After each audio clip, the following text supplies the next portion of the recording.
This channel does not promote any violent, harmful, or illegal activities. All content provided by this channel is meant for an educational purpose only.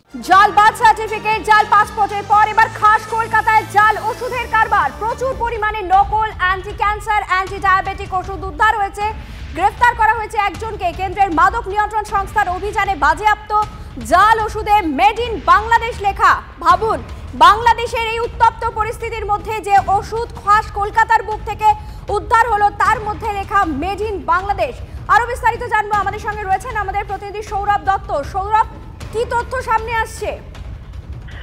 দেখো, চাঞ্চল্যকর তথ্য। C D S C O, central drug control organisation, রাজ্য ড্রাগকে সঙ্গে নিয়ে আমাদেরই রাজ্যের lake রোডের একটি হোলসেল গোডাউনে হানা দিয়েছিল এবং সেখানে দিয়ে তারা চমকে যান।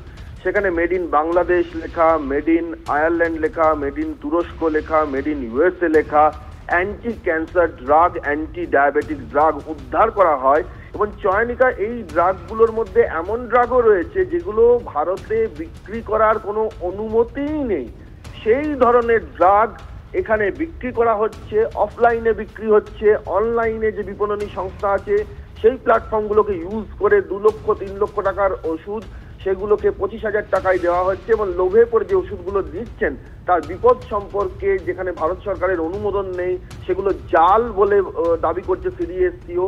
সেই সমস্ত ওষুধই মুড়ি মুরগির মতো বিক্রি হচ্ছে। এবং এই তথ্যে এই জায়গা থেকেই সেই হানা, এবং তারা কোনো নথি দেখাতে পারেননি।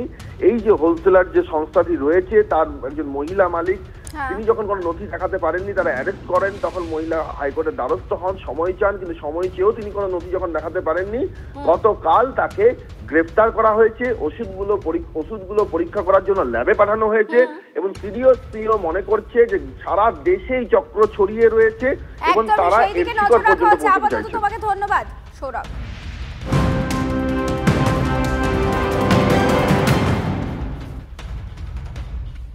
এদিকে হরিদেবপুরে তাণ্ডবের ঘটনায় গ্রেফতার করা হলো এক অভিযুক্তকে। কথা বলবো, আমাদের সঙ্গে টেলিফোনে রয়েছেন আমাদের প্রতিনিধি সৌভিক। সৌভিক, যাকে গ্রেফতার করা হয়েছে তার কি পরিচয় জানা যাচ্ছে?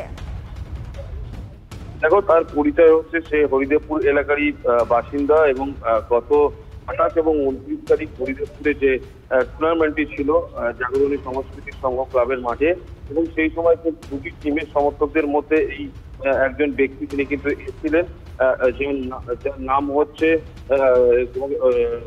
অস্ত্র আইনে তার বিরুদ্ধে মামলা রুজু করা হয়েছে, যার নাম হচ্ছে অন্ময় চন্দ্র, 27 বছর বয়স। এবং যেটা স্থানীয় সূত্র থেকে জানা গেছিল, সেই সময় টুর্নামেন্ট চলাকালীন কিন্তু রাস্তার ধারে দুটি দলের মধ্যে গন্ডগোল লাগে। সেই সময় এই অন্ময় চন্দ্র কিন্তু একটি আগ্নেয়াস্ত্র বার করে কোনো এক ব্যক্তিকে সে ভয় দেখাচ্ছিল, এবং যেটা স্থানীয় সূত্র এবং পুলিশ সূত্র থেকে জানা যাচ্ছে কোনো শত্রুতা এবং টাকা পয়সার বিবাদ ছিল, তার জন্য সে কোনো এক ব্যক্তিকে ভয় দেখাচ্ছিল। এবং সেই স্থানীয় যে ক্লাবের টুর্নামেন্ট ছিল সেই ক্লাবের ক্যামেরার ফুটেজ দেখে কিন্তু এই ব্যক্তিকে আইডেন্টিফাই করে পুলিশ, এবং ইতিমধ্যেই কিন্তু এই অন্ময় চন্দ্রকে অ্যারেস্ট করা হয়েছে। আগ্নেয়াস্ত্রটি কোথায় থেকে পেলো সেটা কিন্তু খতিয়ে দেখছে পুলিশ। আজ তাকে আলিপুর আদালতে তোলা হলো। ধন্যবাদ সৌভিক।